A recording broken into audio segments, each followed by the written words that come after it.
bawat HIV story, inspirasyon. Kaya sabi nga nila, di ba, may purpose eh. It becomes a very transformative chapter.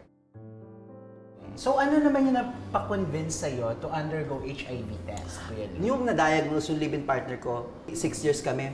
So na-diagnose siya, late diagnose, AIDS, and then bedridden na siya. So dahil live-in partner kami, kailangan ko magpa-test. Kahit wala akong nararamdaman. Ako po, si Kuya Louie, 8 years living with HIV at isa po akong HIV case manager ng San Juan Social Hygiene Clinic. My first HIV test or screening happened when I got chlamydia. Wow. And I was diagnosed, I think around mga 20 years old ako. So that was year 2001 or 2000. Hi, I'm Papa Chen, HIV counselor for Love Yourself, a person living with HIV for almost 5 years. Kaya ako nagpa-test kasi meron na akong opportunistic infection na ako. Doon ko palang nalaman talaga. Nakakalungkot ka kung kailan may opportunistic infection ka lang. Doon ka palang magpapa-HIV test. I'm Basha Rivera, 38 years old, person living with HIV for 1 decade now. Ano yung unang na-feel mo that time? Kasi ako naman, Na-diagnose. early diagnosis, regularly ako nagpapa-HIV test. So aware ka talaga? Aware I'm talaga aware. siya. So you know about ARB, you know about PrEP. Yes, aware naman ako. How about you, Louie? Ay nako, Basha. Wala ako, alam ko may HIV pero wala akong aware, hindi ako aware sa ART, sa PrEP. Saan ka magpapatest? Oo, saan ka siguro pupunta, yung difference kung natin sa na-diagnose kanya, ka. hindi kami aware eh. Pero siya, late diagnosed, ako early diagnosed. In my case, though nakakarinig ako about HIV, pero hindi ko siya nilalagay sa isip ko kasi nga hindi ko iniisip na pwede ako magkaroon ng feeling mo HIV. safe na safe ka. Oo. Nung mga pakiramdam ko that time, talagang nag-flashback yung wala pagkabata ako, inisip ko ano nangyari, ano yung mga ginawa ko, ano ba, actually hindi ko ma-explain kung ano yung mararamdaman ko. Magulo. Ikaw, Papa Chen. Early diagnosis nga ako. Tapos may inassist akong isang best friend. Kasi ako naman advocate without knowing na ako yung magre-reactive. Ako pala makokoronahan that So, day. supporting friend ka lang. So supporting friend. I know about HIV. I know there is treatment. But I didn't expect it na ganito siya ka-early. Parang Yes. normal naman yun no? Kahit aware ka about HIV, ganyan.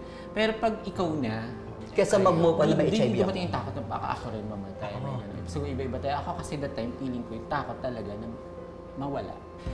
May ganun akong thinking naman. Kasi nga, ang pumasok sa isip ko na ang HIV walang cure. So eto na. At bago ako mag-start ng treatment noon feeling ko noon, i-isolate na ako at the age of my 26 years old. Diyos ko, parang isolated na COVID ako. issue lang. Mga ganun kasing kinalakihan kong parang narinig ko about HIV. Parang naisip ko, doon na yun. Ano ba magiging buhay ko? Mag-stop na ako doon, hintayin ko na lang yung sarili ko. Ewan ko, kakaiba yata ako. Siguro ako yung dalawang emotion yung na-diagnose. Kasi na-diagnose na yung live-in partner ko noon Dalawang emotion, first emotion ko, masaya ako. Kasi ang alam ko, pag may HIV ka, mamamatay ka na. Yun lang alam ko Yun lang yung alam ko. Kaya masaya ako kasi nga, di ba na-diagnose yung live-in partner ko, sobrang mahal ko yun. So sabi ko, mamamatay na siya. Mamamatay na rin ako. So gusto mo pwede rin namin oo. ituloy yung love story namin kung saan Wow. Ay, nawa ang may bongga June. na. Oo. Pero yung ibang part naman ng emotion ko, malungkot. Kasi paano yung family ko? Di ba? Sino na sabihin mo? Mother? Una-una, si nanay ko na talaga. Yung mother ko na una talaga nakaalam. Nung mga panahon ko, kailangan may treatment pattern. Para makonquer ko yung fear ko, yung takot ko, ginawa kong in-excite ko yung sarili ko. Lahat ng fears na dumadating sa buhay ko, ini-excite ko. So, kaya nga yung takot na sinasabi ko, di ba? Nandoon. Sa akin Oo. as That time. nandoon. Kasi wala pang alam. Kasi hindi ako aware. Yes. Nagsimula ako from scratch. Sorry, siya aware. Ako aware. Kaya man natakot ako, ano yung side effect nung gamot. Gamot? Kaya nung una talaga, sa katakot-takot na prayer, eto na po, 9 p.m. na. Sweet, ha? So, when may prayers. Yung ARB, di ba may makapal yun? Don't tell me, binasa mo yun. Wala, Yes, alam mo, binasa ko yun. eventually, magkakaiba yan Habang pinagdadaanan mo siya, doon ka natututo. Para hindi ka na nag-expect. Para hindi ka rin nag-expect. Tsaka aminin nyo pag may kina-counsel tayo, na-experience nyo na rin to, di ba pag may pasyente, hindi muna tayo nagdi-disclose. Tapos sasabihin ng pasyente sa atin o client, hindi mo nararamdaman kasi wala kang HIV. Tsaka tayo papasok, excuse me, may HIV rin ako. At least, yung experience natin, na i-share natin.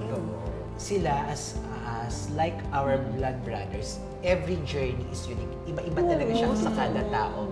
At saka dati, yung wala pang campaign ng U equals U o yung undetectable equals untransmissible, di ba? Parang hopeless lahat ng mga newly diagnosed eh. Pero ngayon yung campaign na U equals U, Ay, grabe. I think ang laki-laki ng potential na dapat siyang i-integrate with the National HIV program. Yes, That para particular at least alam na campaign. rin nila, yung mga aware na rin yung mga tao na ano ba talaga yung mukha ng tao na Oo. But still, kahit ma-U equals U, pinopromote pa rin dapat natin yung safe sex. Totoo. Di ba? Even me, kahit matagal na Nagkakaroon sila ng 8 years, inspiration eh. ngayon nagkakaroon ng hope. In this position right now in my life, gusto kong magpasalamat sa HIV kasi ang daming, it becomes a very transformative chapter.